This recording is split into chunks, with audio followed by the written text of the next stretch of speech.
일소피해가 발생된 열매에는 탄저병도 일부 감염이 되었습니다. 후지의 황화현상, 갈반병 포자도 상당히 유관 관찰이 많이 되고 있습니다.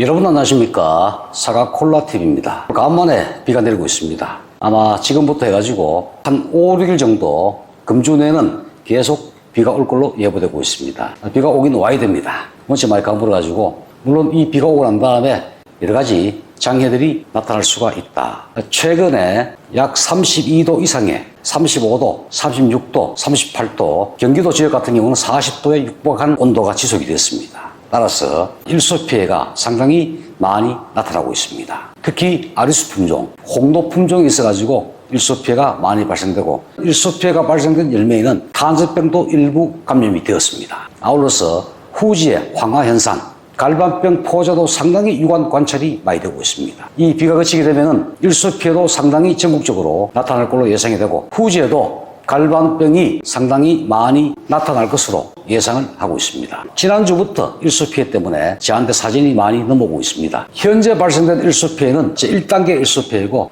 최종 일소 피해는 이 비가 그치고 난 다음에 다시 햇빛이 쨍쨍 내리쬐고 온도가 올라가게 되면 본격적인 일소 피해가 나타날 수가 있다. 즉 열매가 한계점에 도달되어 있다. 사람도 견디기 힘든 이러한 고온기 날씨에 발이 없는 고정되어 있는 사과나무는 얼마나 뜨겁겠습니까? 당연히 일소 피해를 받을 수밖에 없는 상황에 직면해 있습니다. 후지에서도 벌써 일소 피해 조짐을 보이고 있습니다. 문제는 과피 조직이 손상된 그 자리에 탄저균이 감염되어 가지고 2차 입영 또는 확산을 제공할 수 있기 때문에 상당히 위험하다. 일소 피해의 주요 원인은 착과 문제가 가장 근본 문제다. 즉 열매가 햇볕에 노출 많이 되지 않게끔 착과 여부를 여러분들이 신경을 쓰셔야 됩니다. 특히 남서쪽 방향에 착과된 열매의 각도가, 벽고 부분의 각도가 땅을 보면은 일소 피해는 거의 없는데 45도 각도로 착과된 열매, 그런 나무에서는 아무래도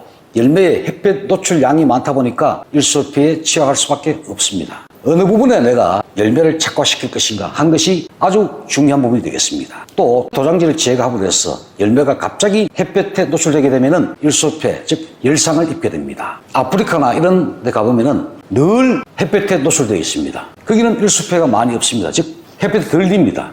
계속 실내에 있다가 갑자기 땡볕에 장시간 활동해보면은 팔과 얼굴이 타는 현상을 볼 수 있습니다. 바로 같은 동일한 이치가 되겠습니다. 그래서 도장지를 일찍 많이 따시면 안 됩니다. 특히 수확 인증 무렵도 해가지고 착색을 위해서 도장지를 조기에 지나치게 많이 따버리면 갑자기 열매가 햇볕에 노출되다 보니까 많이 튀어버립니다. 또 조기 착색을 위해가지고 열매 근처 잎을 일찍 따내신 분이 계십니다.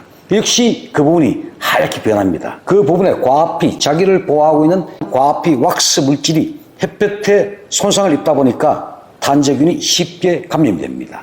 그것이 가장 위험한 것입니다. 그래서 앞으로는 착색을 위해서 조기 도장지의 과다한 제거, 착색을 위한 열매 근처에 있는 잎의 조기 제거, 이러한 것들은 여러분들이 상당히 신중을 기해 주셔야 됩니다. 또 조기의 잎을 제거하고 조기의 도장지를 제거하시게 되면 꼭지 열과 발생도 상당히 많이 나타납니다. 뿌리에서 흡수된 수분을 도장지가 1차 분산시키고 열매로 이동해가지고 열매 근처의 잎이 수분을 분산시켜줘야 되는데 그 두 가지를 미리 다 제거했기 때문에 오롯이 그 수분, 수압이 열매로 집중화되다 보니까 꼭지가 터지는 겁니다. 그게 꼭지열갑니다. 그래서 조기에 도장지를 과다하게 제거하시거나 조기에 착색을 내기 위해 가지고 조기에 잎을 많이 따신 분들 보시면 확실히 꼭지열과가 많습니다. 이와 같이 날씨가 뜨거운 해는 과육이 다소 연화가 됩니다. 그래서 수분이 갑자기 집중화되면은 꼭지가 많이 터질 수가 있다. 갈라질 수가 있습니다. 그래서 그런 부분을 여러분들이 주의를 해 주셔야 한다. 이런 말씀드리고, 또 평소에 관수를 지속적으로 일정량 계속 해 주시면은 일소 예방에도 상당히 도움됩니다. 따라서 해 뜨기 전에 한 2시간 정도, 해질 무렵에 한 2시간 정도 하셔가지고 수치 내에 어느 정도의 수분 함량이 축적될 수 있도록 정기적인 관수가 필요하다. 또 저녁 무렵에 여러분들이 한 2시간 정도 관수하시면은 가수원 전체 온도가 다운됩니다. 나무가 생육하기가 상당히 좋아집니다. 과실 비례도 도움이 됩니다. 열매 착과량이 많다 보니까 아무래도 가지가 짧아지죠. 열매 수가 많다 보면은. 그러다 보니 열매가 전체가 햇볕에 많이 노출되어 버립니다. 늘어지고 그 늘어진 열매, 과다 착과되어서 늘어진 열매에 일소폐가 많다. 아울러서 태생적으로 과피가 얇은 품종, 아리수, 홍로, 시나노 스위트, 아오리, 양광 이러한 과피가 얇은 품종은 일소폐에 취약을 합니다. 칼슘을 조금씩 자주 살포하셔가지고 과육 전체의 세포벽을 시멘트화시켜서 야물게 해주고 또 과피를 다소 두껍게 해주면은 아무래도 일소폐에 더 강하다. 단과지는 과대지가 짧다 보니까 또 도장지가 많이 없다 보니까 아무래도 열매가 햇볕 노출이 심합니다. 그래서 품종 특성상 일소폐에 취약할 수밖에 없다. 그래서 어느 정도 도장지를 보호를 하시고 일소 예방제를 일소폐가 발생되고 난 다음에 살포하는 건 늦습니다. 아마 그때는 일소폐 받을 열매는 일소폐를 다 입었습니다. 그 전에 우리가 예측을 해가지고 사전에 살포해야 된다. 제가 봐서는 금주에 비가 계속 내리는데 비 그치고 다시 고온기로 접어들고 날이 쨍쨍하게 햇빛이 강하게 비칠 겁니다. 그때 제가 봐서는 이러한 품종들이 있어가지고 또 일부 후지에서도 상당량의 일소폐가 발생되고 그 손상된 과피 조직을 통해서 탄저균이 감염돼가지고 확산될 수도 있다. 평소에 관수, 정기적인 관수, 아침 저녁에 한두 시간 또는 2시간 정도 내외의 짧은 관수 이런 것들이 필요하고 도장지를 조기에 제거하시면은 열매의 햇볕 노출이 더 심하고 또 착식을 위해서 여러분들이 잎 소지를 많이 합니다. 제거 많이 합니다. 그때 일소폐가 상당히 많습니다. 특히 홍도 보면 그때 일소폐가 다 나요. 지금 발생되는 일소폐 양보다 그때 색깔 내기 위해 가지고 조기에 잎 바는 것이 가장 일소폐에 취약합니다. 색깔이 상당히 한 절반 정도 진행됐을 때 그때 꼭지에 붙어있는 잎 한 2에서 4매만 따시면 충분히 햇볕이 동에서 떠서 서로 지기 때문에 빛이 들어가게 되어 있습니다. 그래서 조기에 따시면 안 되고 그 착색을 낸 것이 햇볕도 중요하지만 열매 근처인 잎의 역할이 무엇보다 중요합니다. 그것이 안토시아닌을 성공시킵니다. 아주 중요한 역할을 수행함에도 불구하고 햇볕만 생각해서 다 따버립니다. 그래서 오히려 역효과가 나는 경우가 상당히 많기 때문에 앞으로는 조기에 색깔을 위해 가지고 잎을 열매 근처인 잎을 막 훑어내고 그런 일이 절대 없도록 말씀을 드리겠습니다. 또 단과지형 품종은 주지 기부 가까이 착화돼 가지고 열매가 고정화됩니다. 유동성이 없습니다. 오롯이 햇볕에 100% 노출됩니다. 그래서 그 근처에 도장지를 세우거나 열매에 붙은 잎을 그대로 남겨두셔야 그나마 햇볕을 차단하기 때문에 일소폐를 견딜 수가 있는데 거기에 색깔 내기 위해 가지고 조개 따버리면 그 열매는 속된 말로 허당이다. 일소폐가 발생되고 난 다음에 탄산칼슘을 내가 막 친다. 그때는 아무 의미가 없습니다. 왜?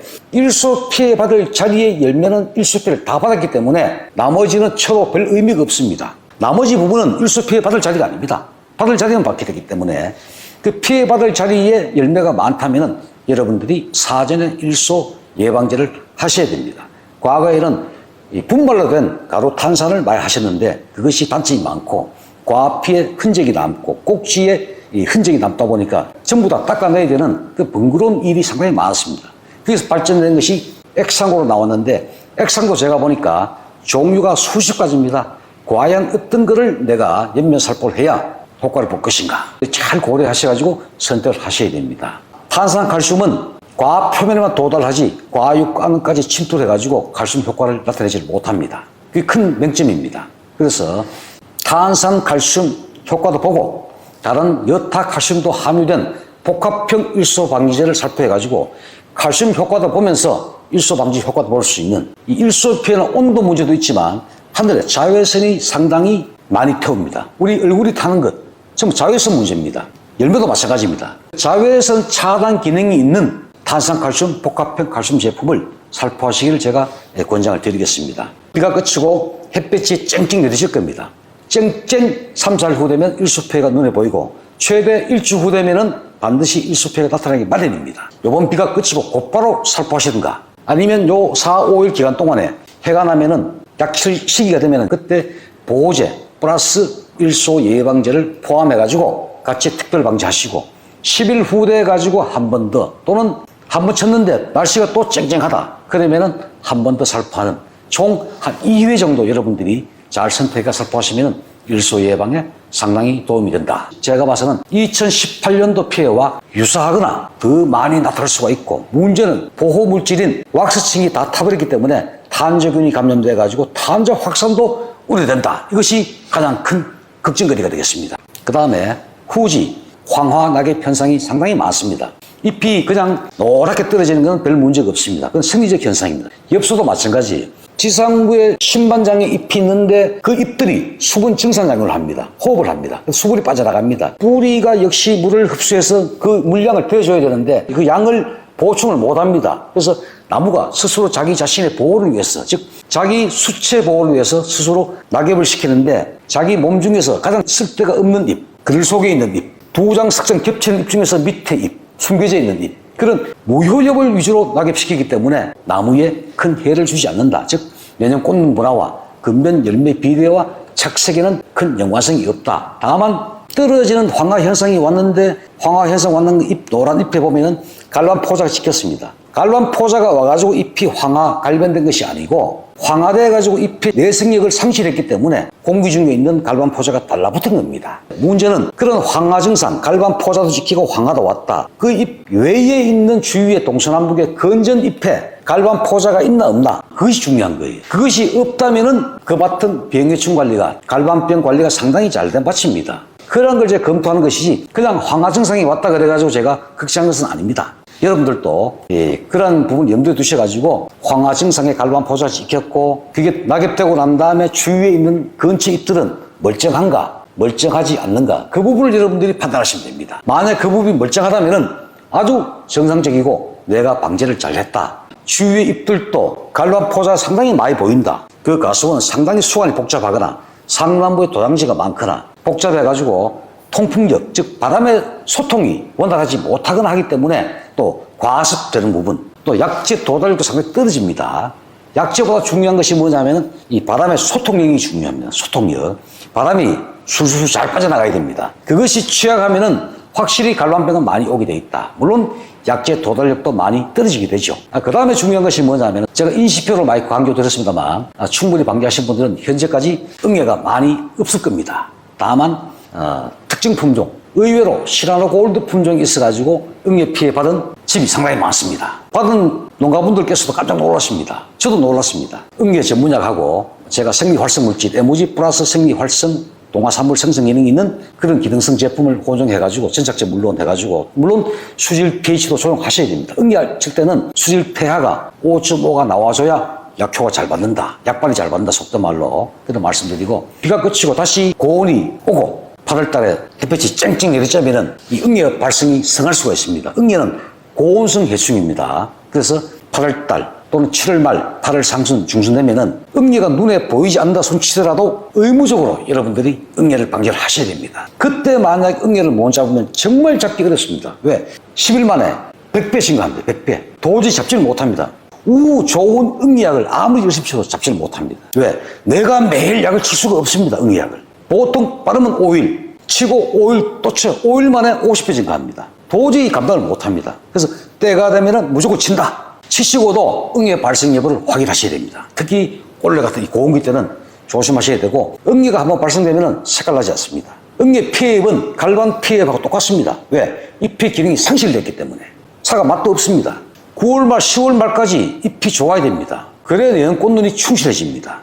낙엽되면 꽃눈은 상당히 불충실해진다. 그래서 끝까지 좋은 잎을, 유효엽을 여러분들이 보유를 하셔야 됩니다. 저녁 무렵에 현장 가가지고 둘러보려고 그랬는데 오후에 또 비가 갑자기 많이 쏟아지고 있습니다. 일소표에 대해서 제가 한 4-5가지를 말씀드렸습니다만, 이게 자연적인 현상인데 100% 우리가 커버할 수가 없습니다. 다만 주지 배치, 특히 해를 많이 받는 서쪽, 남쪽 부분에 착화시킬 때 어떻게 착화시킬 것이냐, 어느 부분에 내가 열매를 달 것이냐, 품종 특성상 꼭지가 짧은 단과지형 스포 타입은 어쩔 수 없이 기부 가까이 착화되고, 꼭지가 짧아가지고 열매가 딱 붙어서 착화될 수밖에 없는 형편이 있습니다. 부득이하게. 그 품종 특성이 그럴 수밖에 없습니다. 그래서 그런 품종에서는 갈수을 자주 살펴가지고 과피 조직을 야물게 하면은 그나마 햇볕에 비는 현상은 조금 더 경감시킬 수가 있다.